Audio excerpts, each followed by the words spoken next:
श्री सद्गुरुवे नमः। नमस्कार, आप सभी का भक्ति विश्वास में एक बार फिर से स्वागत है। मैं हूं रंजन सिंह। फ्रेंड्स, यह वीडियो आपको कोई वास्तु एक्सपर्ट या वास्तु कंसल्टेंट तो नहीं बनाएगा, बट वास्तु को समझने में ये काफी मदद करेगा। इसके बेसिक चीजों को समझने में काफी हेल्प करेगा।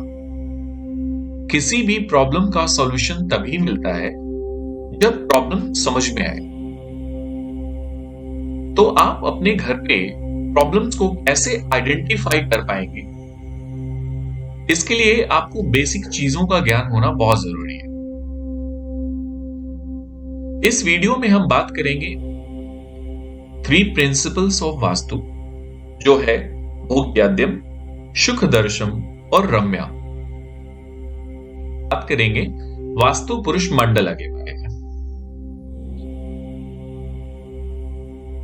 हम बात करेंगे पंच महाभूत तत्व की, जो वाटर, फायर, अर्थ, एयर और स्काई है। Will talk about in details. हम बात करेंगे डायरेक्शंस की, डायरेक्शंस और उसके गवर्निंग लॉर्ड्स की। हम बात करेंगे डायरेक्शंस और उसके प्लैनेट्स की। ये वास्तु शास्त्र एस्ट्रोलॉजी से डिफरेंट नहीं है। जो ज्योतिष आप समझते हैं, ज्योतिष, ये इंटरलिंक्ड है। ज्योतिष में आप प्लैनेट्स, ग्रह जिसको कहते हैं, ग्रह, उसके भाव जो हाउसेस होते हैं, है ना, उसके बारे में आप जानते हैं, उसके बेसिक एस्पेक्ट्स को समझते हैं। उसी तरह से वास्तु शास्त्र में भी प्लैनेट्स का गवर्निंग डायरेक्शंस है, उसको भी हम समझेंगे। वास्तु शास्त्र में मुहूर्त की बहुत ही इंपॉर्टेंस रोल होता है, जो कि ये ज्योतिष शास्त्र का पार्ट है। तो इसलिए मैं कह रहा हूं कि ज्योतिष शास्त्र और वास्तु शास्त्र एक अलग सब्जेक्ट नहीं है। Both of them are interlinked. So, friends, यदि वीडियो बड़ा हो जाएगा तो मैं इसको 2 पार्ट में डिवाइड कर दूंगा, पार्ट 1 और पार्ट 2। आप उसे आसानी से देख लेंगे। आइए बढ़ते हैं आगे। सबसे पहले समझते हैं कि वास्तु शास्त्र क्या है। तो यह भारत की प्राचीनतम वैज्ञानिक विद्याओं में से एक है। इसका अर्थ है प्रकृति और हमारे आसपास के वातावरण के साथ coordination. Vastu is a way of life. It is all about how you live every day and vibe with nature. आजकल जितने भी कंस्ट्रक्शंस हो रहे हैं वो वास्तु के सिद्धांतों पर आधारित। लोग इस चीज को समझ रहे हैं कि वास्तु का हमारे जीवन में एक मेजर रोल होता है। या तो वो घर बनाने से लेकर ऑफिसेस में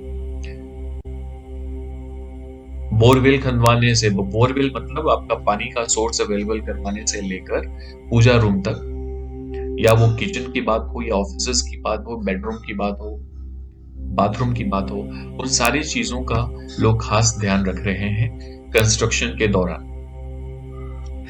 यदि कंस्ट्रक्शंस वास्तु के अनुरूप नहीं है तो तमाम तरह की समस्याएं उत्पन्न होती हैं। और ये समस्याएं आपको हमें बताने की जरूरत नहीं है। You are very much aware of it कि लाइफ में किस तरह की समस्याएं को मिलती हैं। मनुष्य अपने निवास स्थान और अपने कार्य क्षेत्र को ऐसा बनाना चाहता है कि वहां सुख और संतुष्टि हो। इसके लिए उस स्थान पर प्रत्यक्ष या अप्रत्यक्ष प्रभाव डालती शक्तियों को समझना और उसे नियंत्रित करना बहुत आवश्यक है। वास्तु ज्ञान के प्रयोग से स्थान की प्रकृति और वहां उपस्थित तत्वों की शक्तियों को नियंत्रित करके शुभ प्रभावों में वृद्धि और अशुभ प्रभावों में कमी लाई जा सकती है। तो अब बात होती है कि यहाँ प्रिंसिपल्स क्या है। What are the basic principle of Vastu? So कहते हैं there are 3 principles of Vastu. भोगाद्यम, नंबर 1, मतलब it should be utilitarian. Vastu उपयोगी होना चाहिए। नंबर 2, सुख दर्शन। सुख दर्शन का मतलब होना चाहिए इसमें विजुअल डिलाइट हो, मतलब आपका घर, आपका ऑफिस वो स्थान होना चाहिए जहां लोग आए, वहां उनको आनंद आना चाहिए, ठीक है, वहां होना चाहिए। और रम्य, रम्य मतलब that gives you inner delight, a spiritual effect. Vastu का स्थान हमारे पृथ्वी पर सभी जगह है, या आप ऑफिस बना रहे हो, घर बना रहे हो, मंदिर बना रहे हो, बड़े बड़े कंस्ट्रक्शन साइट्स अवेलेबल है ना, सभी जगह वास्तु का खास ध्यान रखा जाता है। आइए हम बात करते हैं वास्तु पुरुष मंडल की। तो वास्तु पुरुष मंडल मतलब वास्तु पुरुष के बारे में थोड़ा सा स्टोरी है, आप उसे जान लें, बहुत सारे लोग मित्र जानते होंगे। एक समय की बात है जब देवताओं और असुराज मतलब डेमॉन्स, दैत्यों के बीच एक वार था, एक युद्ध था। देवताओं के तरफ से लॉर्ड शिवा रिप्रेजेंट कर रहे थे और असुराज की तरफ से अंधकासुर था। दोनों के बीच फाइट हो रही थी, युद्ध हो रहा था। इस युद्ध के दौरान ही हम भगवान शिव के शरीर से कुछ ड्रॉप्स ऑफ स्वेट धरती पे गिरते हैं, जिससे एक बहुत बड़ा विशाल मॉन्स्टर उत्पन्न होता है। तभी वहां पे ऐसा हुआ कि तमाम लोग भगवान के पास पहुंचे, ब्रह्मा के पास पहुंचे, और लॉर्ड ब्रह्मा ने उसका नाम दिया मानस पुत्र।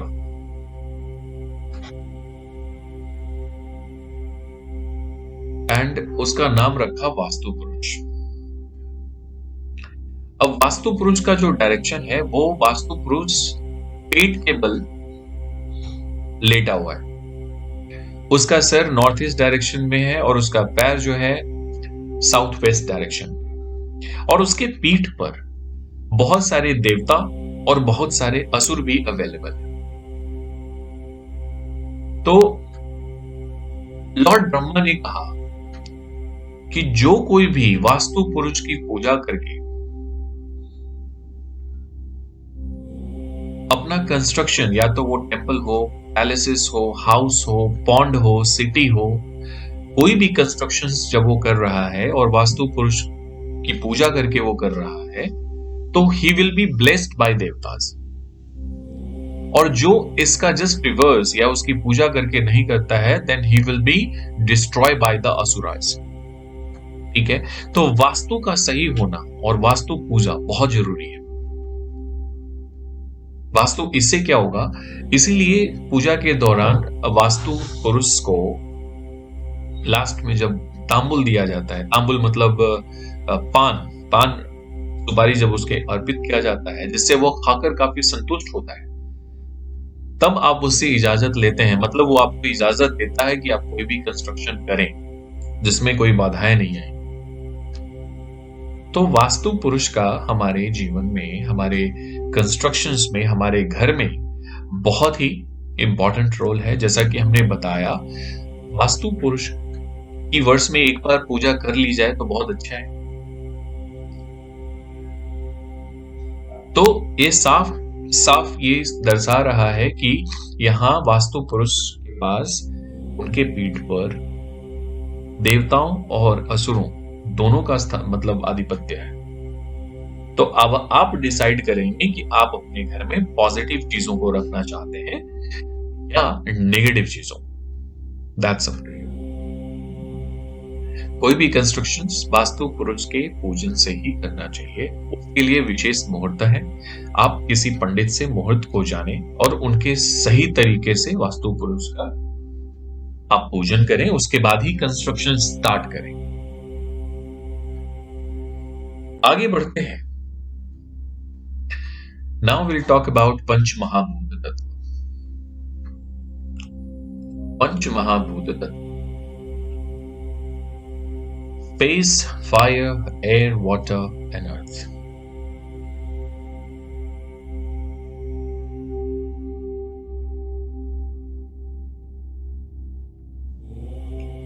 आइए जानते हैं इन पंच महाभूतों को स्टेप बाय स्टेप। आकाश, आकाश तत्व यानी विस्तार, एक्सपेंशन। भारतीय दर्शन में इसे अलग अलग शब्दों में परिभाषित किया गया है। इसे देखा नहीं जा सकता, स्पर्श नहीं किया जा सकता, इसमें सुगंध या स्वाद भी नहीं होता, परंतु इसके इन सब के पश्चात भी यह सर्वत्र व्याप्त है, मतलब it is available everywhere. Ayurveda में इसे ध्वनि की संज्ञा दी गई है, साउंड। यह ब्रह्मांड का वह आध्यात्मिक सत्व है जिसमें सारी प्रक्रियाएं होती हैं, इसका न आदि है न ही अंत। आकाश का वह अनंत क्षेत्र जिसमें सारे नक्षत्र, सूर्य, आकाश गंगा, संपूर्ण ब्रह्मांड समाया हुआ है। इसकी मुख्य विशेषता ध्वनि है। वास्तुशास्त्र में आकाश का आशय भवन का खुला भाग है। यह भवन का आंगन है जिसे ब्रह्म स्थान माना गया है। इस स्थान के कारण भवन में नैसर्गिक ऊर्जाओं का विस्तार होता है। घर में आकाश तत्व की उपस्थिति से तात्पर्य खुलेपन से, ओपननेस से। आपके घर में कितना स्पेस ओपन है इसको रिप्रेजेंट करता है। यानी घर में जितना खुलापन होगा, प्रकाश की व्यवस्था उतनी ही अधिक होगी और उतना ही घर में आकाश तत्व विद्यमान रहेगा। चूंकि आकाश तत्व ब्रह्म स्थान का प्रतिनिधित्व करता है, मतलब जो आपका सेंटर है, centre of your house, that is ब्रह्म स्थान। और आकाश तत्व के संतुलन के लिए कुछ व्यवस्थाएं हैं, जैसे अगर संभव हो तो ब्रह्म स्थान के ऊपर कुछ हिस्सा खुला रखें। घर की प्रत्येक दिशा में आकाश का नजर आना, मतलब कुछ कुछ जगह छोड़ रखा है आपने। प्रकाश की समुचित व्यवस्था है आपके घर में, और घर में अंधेरा नहीं, मतलब मैक्सिमम टाइम आपके घर में रोशनी होनी चाहिए। I am not talking about कि आप रात में सो रहे हैं तो भी आप लाइट ऑन करके सोएं, ऐसा नहीं कह रहा हूं मैं, लेकिन मैक्सिमम टाइम जितना पॉसिबल हो घर में अंधेरा ना रहने दें। वास्तुशास्त्र के सिद्धांत के अनुसार आकाश तत्व के संतुलित होने पर आप में अपने भविष्य को सही दिशा में लाने की क्षमता आ जाती है। आप अपनी जिंदगी को बेहतर तरीके से व्यवस्थित कर पाते हैं, अरेंज कर पाते हैं। इसके साथ ही आप में नए अवसरों को पहचानने की समझ भी विकसित होती है। मतलब कोई अपॉर्चुनिटीज है आपके लाइफ में मिल रही है तो आप उसे आइडेंटिफाई कर पाएंगे कि ये आपके लिए सुनहरा अवसर है या नहीं। डिसीजन लेने में आपको हेल्प करेगा यदि आपके घर में आकाश तत्व पर्याप्त है तो।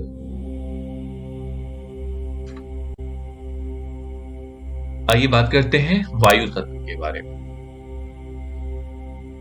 वास्तुशास्त्र में वायु तत्व के लिए उत्तर पश्चिम, जिसको वायव्य कोण कहते हैं, वो निर्धारित किया गया है, नॉर्थ वेस्ट डायरेक्शन। भवन में सकारात्मक ऊर्जा के संचार के लिए तथा नकारात्मक ऊर्जा के निकास के लिए, जिसको कहते हैं क्रॉस वेंटिलेशन, एक तरफ से हवा आती है दूसरी तरफ से निकलती है ना, तो उसके लिए वायु तत्व का उचित संचालन आवश्यक। मतलब आपके घर में पॉजिटिव ऊर्जा आए और नेगेटिव ऊर्जा निकलती रहे, है ना। इसके लिए भवन के उत्तर पश्चिम भाग का खुला होना इसकी सार्थकता पर आधारित है। मतलब यदि आपके कंस्ट्रक्शन, आपका घर है जो नॉर्थ वेस्ट डायरेक्शन थोड़ा खुला हुआ है तो दैट इज वेरी गुड। जिस घर में वायु तत्व की प्रधानता होती है उसमें रहने वाले लोग अहंकारी और निरंकुश हो जाते हैं। अब इससे क्या तात्पर्य हुआ? आपने नॉर्थ वेस्ट डायरेक्शन को बहुत ज्यादा खुला छोड़ रखा है, आपके घर में वायु ज्यादा है, उसमें लोग अहंकारी होते हैं। ऐसे लोग सिर्फ अपने परिवार का हित चाहते हैं, परिवार की खुशी और सुख के लिए बाहर बाहरी लोगों से हमेशा पंगा लेने को तैयार रहते हैं। ऐसे घरों में आर्थिक स्थिति मजबूत होती है और ये लोग विदेशी व्यापार में खूब धन कमाते हैं। इस घर में रहने वाले युवकों की नौकरी और विवाह विदेशों में होता है, लेकिन घर की स्त्रियों को पेट संबंधी रोग परेशान करते हैं और पुरुष और बुजुर्गों को कोई मानसिक रोग भी हो सकता है यदि आपके घर में वायु तत्व की प्रधानता है। वास्तुशास्त्र में वायु तत्व के संतुलन के लिए दरवाजों, खिड़कियों, रोशनदानों, पेड़ पौधों के संबंध में पर्याप्त मार्गदर्शन प्रदाता है। वायु तत्व के संतुलन के लिए कुछ बातें हैं। घर में वायु का निर्बाध प्रवाह होना चाहिए, मतलब हवा रुकनी नहीं चाहिए। सही दिशाओं में खिड़कियों और दरवाजों का निर्माण होना चाहिए। भवन में उचित स्थान को खुला छोड़ना चाहिए। यदि आपके घर में एयर एलिमेंट बैलेंस है तो नए कार्य करने और आयाम खोजने का साहस मिलता है। साथ ही आपको ऐसे लोगों से मिलने का अवसर मिलता है जो कि आपकी प्रगति में आपके लिए बेहद मददगार साबित हो सकते हैं। तो वायु तत्व का ये इंपॉर्टेंट है। आगे बढ़ते हैं, आगे जानते हैं अगले तत्व के बारे में जो कि है फायर, अग्नि। हिंदू विचारधारा में अग्नि को सबसे पवित्र माना गया है। अग्नि मनुष्य और ईश्वर के बीच एक माध्यम है।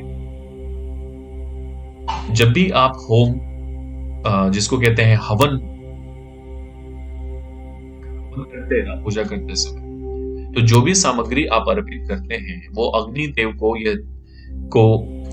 यह ड्यूटी मिला है कि जो भी पूजा करते समय आप भगवान को देते हैं, अर्पित करते हैं, वो अग्निदेव उसको अपने माध्यम से भगवान तक पहुंचाते हैं। तो अग्निदेव मनुष्य और देवताओं के बीच एक ब्रिज का काम करते हैं, मीडियम का काम करते हैं। संसार में जो भी जीव सजीव है उसमें ऊर्जा है और ऊर्जा का संचार अग्नि से होता है।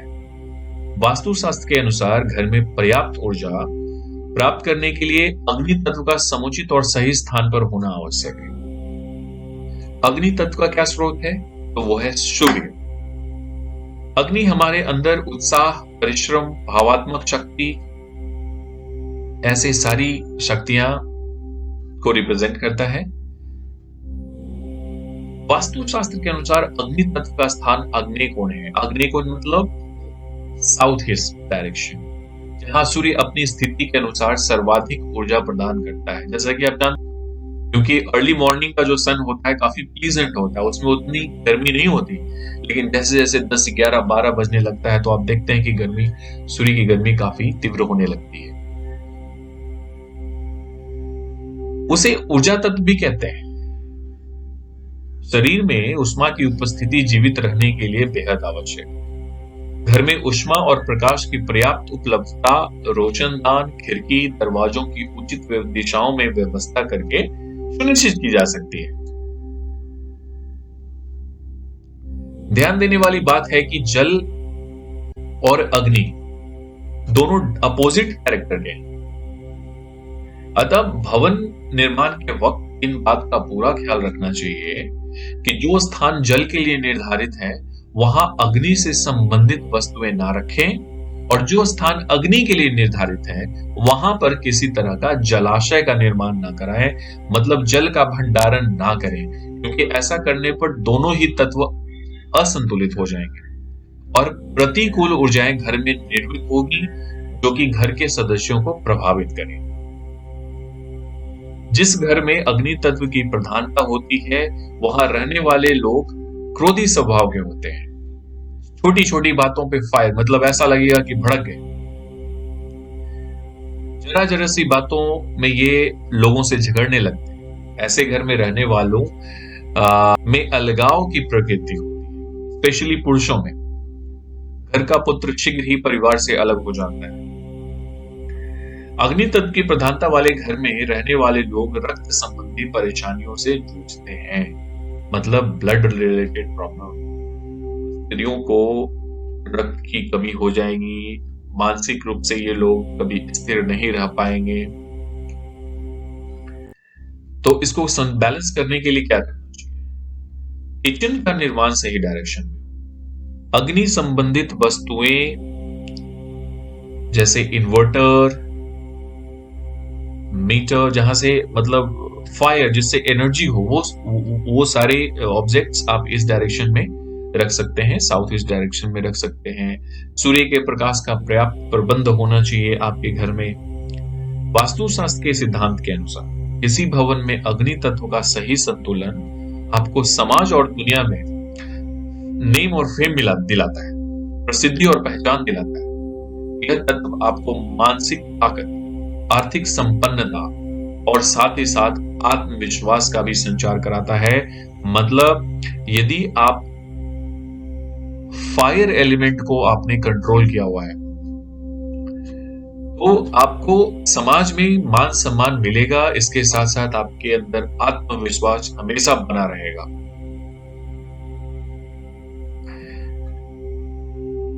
आर्थिक स्थिति भी मजबूत रहेगी क्योंकि ये डायरेक्शन वेनस को रिप्रेजेंट करता है, तो लग्जरी भी दिलाता है। मतलब आपकी लिक्विडिटी, पैसे वगैरह की कमी नहीं होगी कभी। हम सारे डायरेक्शंस की बात करेंगे बट लेटर ऑन। अभी हम समझने की कोशिश कर रहे हैं कि ये पंच महाभूत तत्व कैसे काम करता है। आइए जानते हैं जल के बारे में।